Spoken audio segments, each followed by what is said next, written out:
I mean, Caitlin to the ground, and that's a... Oh, hell no, I know just who to call. I know just who to call for your ass. 911, what's your emergency? There's a wild thug on the loose in Indiana. There's a thug that plays for the Phoenix Mercury, a goon named Alyssa Thomas. She goes by the name Alyssa Thomas. You need to go arrest this thug. She tried to murder a lady named Caitlin Clark on the basketball court. She tried to punch her in the... What looked like just another controversial play on the court has now exploded into something far bigger. After the heated confrontation between Alyssa Thomas and Caitlin Clark appeared to go without any punishment from game officials, reports claim that an official police report has now become part of the story, leaving fans demanding explanations. But what really happened to trigger such an unexpected development? Was a critical moment overlooked, deliberately ignored, or quietly swept aside? And could this controversy end up changing the future of the WNBA? That is it. Tonight is where I draw the line. WNBA, if you do not review what happened to Caitlin Clark, I am going to non-stop talk about this until the end of my days. The Indiana Fever go down in their rematch against the Phoenix Mercury.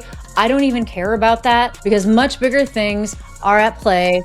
It was expected to be a big game. After the melee that ensued a couple of days ago between the two teams, multiple texts were called, ejections. It was just really high tense. You could cut it with a knife. Ergo, I expected this game to be called very tight whistle. Any player hits the floor, watch like a hawk. And in my lives, I do sometimes talk about there are two players in the league that I don't particularly care for, but I never want to say who they are because I want to be able to call their game fairly and acknowledge how good they are on the court, and I never will. The matchup between the Indiana Fever and Phoenix Mercury was expected to be just another exciting regular season contest.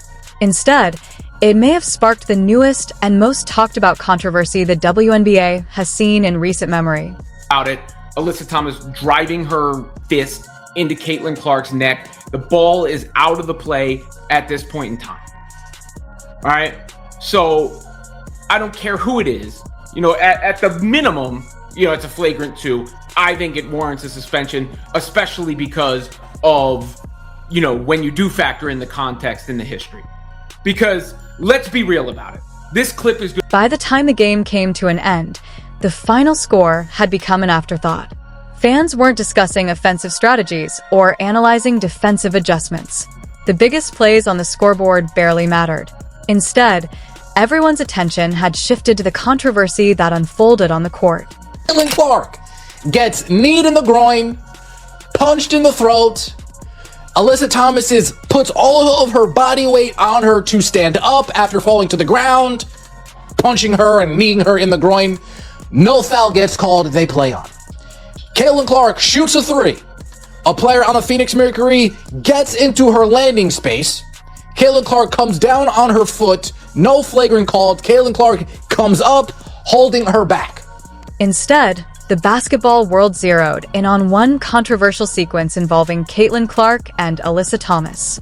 Within minutes, clips of the play had spread across social media, igniting fierce debate over the officiating, concerns about player safety, and growing questions about whether the WNBA is facing an issue it can no longer afford to ignore.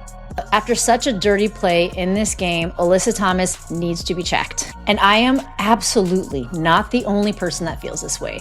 I went on social media after the game, and it is like hellfire calling for the WNBA to review this play. Caitlin Clark goes down. Alyssa Thomas goes down, knees her in the groin on the way down, a known area of injury for Caitlin Clark. Okay, maybe that wasn't completely intentional. Didn't look great to me personally. But here's where it gets really wild. Alyssa Thomas has a fist on Caitlin Clark's arm. She has 2 fists. She slides it down, pins Caitlin down by the throat, finally gets up, and she steps over her. That step over told the entire thing. It was dirty. It was intentional. Absolutely should not go undiscussed. WNBA needs to review. The reaction was immediate and intense. Many fans called for the league to step in, while others insisted the play reflected a much deeper issue than a single controversial moment. Almost overnight, the the conversation shifted away from basketball and toward accountability. The focus was no longer on the players or the final score, it was on the officiating. That's where the story took on a life of its own. For many viewers, this wasn't an isolated incident. They saw it as another chapter in what they believe has become a recurring pattern involving Caitlin Clark since her arrival in the WNBA. The same question kept surfacing across social media and sports talk shows. Why do so many of the league's most physical plays involving its biggest star continue to spark so much controversy? The sequence unfolded during an intense matchup between the Fever and the Mercury. At first, it appeared to be nothing more than a routine physical exchange in a league known for its toughness. Basketball has always been a contact sport, and players expect hard, competitive play every night. But as slow-motion replays spread online, many fans claimed they spotted details they believed the officials had overlooked. Within hours, clips of the play had flooded social media, sports forums, and basketball discussion channels. Viewers examined the footage from every available angle, replaying it frame by frame in an effort to understand exactly what had happened. Analysts debated the sequence, former players shared their opinions, and media personalities across the basketball world offered their own interpretations, keeping the controversy at the center of the conversation. Oh yes, this is it. Oh yes, this is it right here. I got you a like.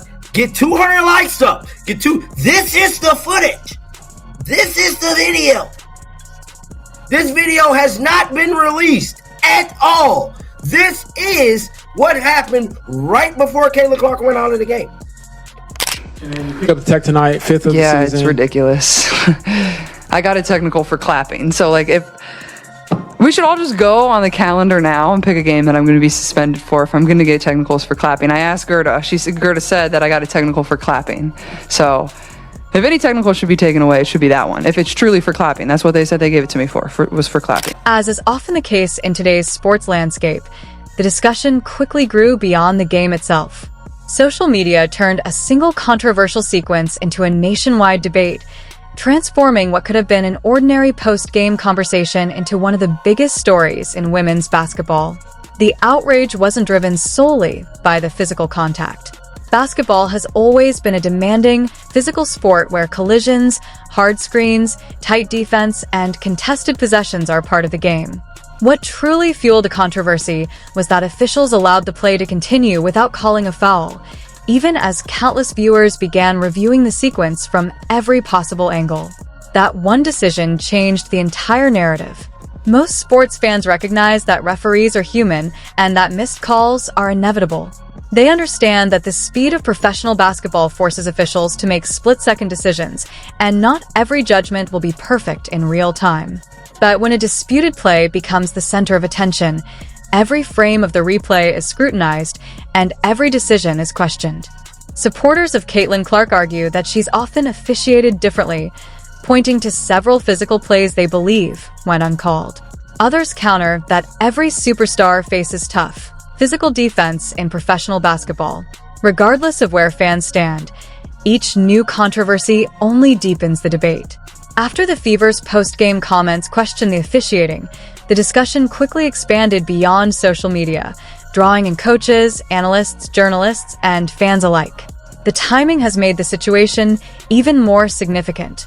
With the WNBA enjoying unprecedented attention and Clark becoming one of the league's biggest attractions, every controversial play is instantly replayed, analyzed, and debated across the internet. That level of exposure places added pressure on players, coaches, officials, and the league itself. At its core, the controversy raises a larger question. How can the league maintain the physical intensity fans enjoy while also ensuring consistent officiating and player safety? Whatever the answer, it's clear this debate isn't ending anytime soon.